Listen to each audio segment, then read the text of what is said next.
So what's up? Magandang gabi naman sa inyo mga ka-action, mga kakamping. Muli naman po tayo nagbabalik sa ating panibagong video, panibagong reaction mga ka-action, mga kakamping. So alam naman po natin bukas magkakaroon nga po ng pagtipon-tipon sa harap ng Supreme Court na kung saan ang ating panawagan tungkol po sa trial ni Vice President Sara Duterte. So may gusto lang po ako na i-share, kapapasok lang po ito. Ito po ay FB Live ni Attorney Locke Espiritu na kung saan nagkaroon ho silang pagtipon-tipon ngayong gabi. Hindi ko po sure kung saang lugar ho ito mga ka-aksyon. So alam naman po natin ang kanilang panawagan ay parehas lang din po ang ating panawagan regarding nga po dito sa usaping trial dito kay Vice President Sara Duterte. Ito po mga ka-aksyon, mga kakamping, alam naman po natin kung gaano po ito bumanat. Ito si Attorney Locke Espiritu dito sa Duterte ho, mga ka-aksyon, mga kakamping. So ito po, panoorin po muna natin itong kanyang panawagan o kanyang mga sinasabi. Credit or courtesy po sa video nyo, Attorney Locke Espiritu. Please allow me to use for informative purposes only. Thank you so much, sir. Itong panawagan na dapat ipatuloy ang impeachment, lagpas na ito kay Sara Duterte mismo. Ito hindi lang tungkol kay Sara. Gusto natin litisin si Sara Duterte dahil kapag hindi natin nilitis ang isang mandarambong nagkasala sa bayan, kung hindi natin parusahan ang mga ganyan, magpapatuloy ang sistemang bulok sa buong Pilipinas. Lagpas ito kay Sara Duterte dahil ang nagpoprotekta kay Sara Duterte. Hindi lang naman si Sara Duterte ang gusto nilang proteksyonan. Ang Senado na ayaw ipatuloy ang impeachment. Ang ating mga korte na ayaw matuloy ang impeachment. Hindi lang naman dahil gusto nila si Sara Duterte, dahil kanilang pinoproteksyonan ang sistema ng political dynasty sa buong bansa. Alam nila na kapag piniti si Sara Duterte dahil nandarambong ng 600 million pesos, mabubuksan ang usapan tungkol sa accountability, mabubuksan pagdating mismo sa kanilang mga kasalanan sa bayan. Alam nila magkakaroon ng tunay na accountability. Ito ay magiging susunod ng kapag ikaw ay magdanakaw sa bayang Pilipinas. At hindi lang magdanakaw kapag ikay mamamatay tao, kapag ikay akusado sa pwesto, may kalalagyan ka. Merong isang sistema ng panghustisya na siyang hahabol sa iyo.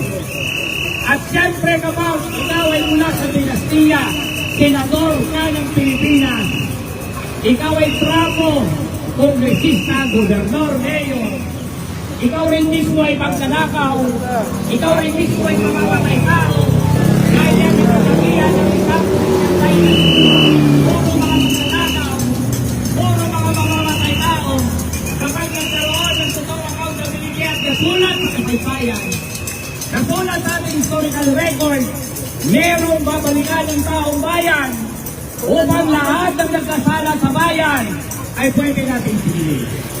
Hindi lang ito kay Sara Duterte. Ang ating panawagan na dapat litisin si Sara Duterte, yan ay panawagan na pag-uwi ng sistema ng buong Pilipinas. Dahil kapag namayagpag ang mga tulad ni Sara Duterte, namayagpag ang mga tulad ni Rodrigo, namayagpag ang tulad ng mga pamilyang Duterte, ang ating lipulang Pilipinas ay nasa basurahan. Basurahan ang pananalipagulan. Ang Pilipinas, kapag wala siyang kapasitan na ikulong ang isang mas nandaral na tulad ni Rodrigo, mandarambong na tulad ni Sara Duterte, ang bansang Pilipinas ay bansa lamang ng mga abuso ng Pilipinas. Walang puwang pagdating sa ordinaryong mamamayan.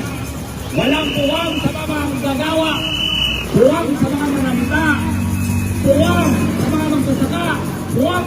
bansa, buwang sa mga maliliit. Dahil huwag nilang sasabihin ang lahat ng kanilang palusot kung bakit hindi matuloy ang impeachment at hindi makulong si Sara o hindi man lang makonvict si Sara. Huwag nilang sabihin ang mga ganyang palusot kung meron isang college student na namatay sa leptospirosis dahil tinulong ang kanyang tatay at hinanap niya at tinulong lang dahil sa Karay Cruz. Kung ang bansa natin ang kanilang lamang na batas ay parusahan ng mahirap, parusahan ng masa, parusahan ng mga magagawa, ang mga maliliit. Kung ganyan ang bansa natin, bansa lamang ng mga dato, bansa ng mga mandarambong, mga kriminal na nasa tuktok, bansa ng mga kriminal na mamamatay tao na nasa tuktok. Kung ganyan lang ang ating bansa, ito'y hindi aayon sa ating lahat, sa mayoriya ng buong bansang Pilipinas. Pinapanawagan natin ang paglinis kay Sara Duterte dahil gusto natin litisin lahat ng mga abusado sa pamamagitan. Hindi lang ang mga Duterte, kasama ang mga Marcos, kasama lahat ng mga dinastiya. Gusto natin magkaroon ng bagong lipunan. Lipunan na may hustisya. Lipunan na mayroong karapatan. Ang karamihan sa atin, lipunan walang pang-aapi. Lipunan may pagkakantay-bantay. At pagsisimulayan na pagkakaroon na paglilitis kay Sara Duterte. At huwag mo lang i-frustrate ang taong bayan sa ating halikain na baguhin ang buong lipunan. Nakikita ko ang lahat sa atin galit na galit. Hindi tayo babayan. Sasabihan ko ang mga senador at ang ating mga huwes ng Supreme Court. Huwag kayong pakampante.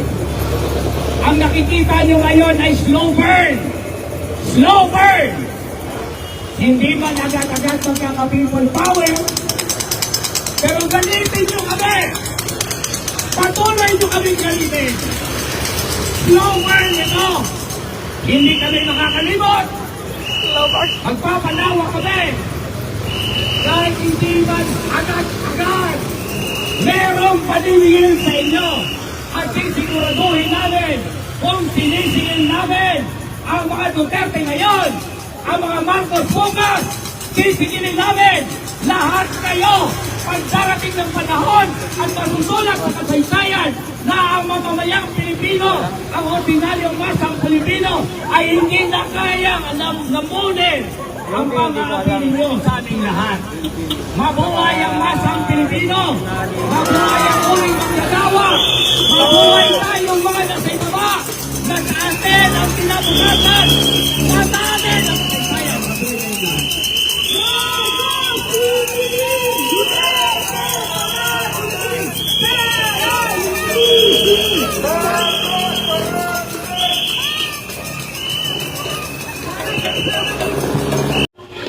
So yun na ho mga ka-action, mga kakamping, no, napakinggan na po natin ang panawagan ni Attorney Luke Espiritu.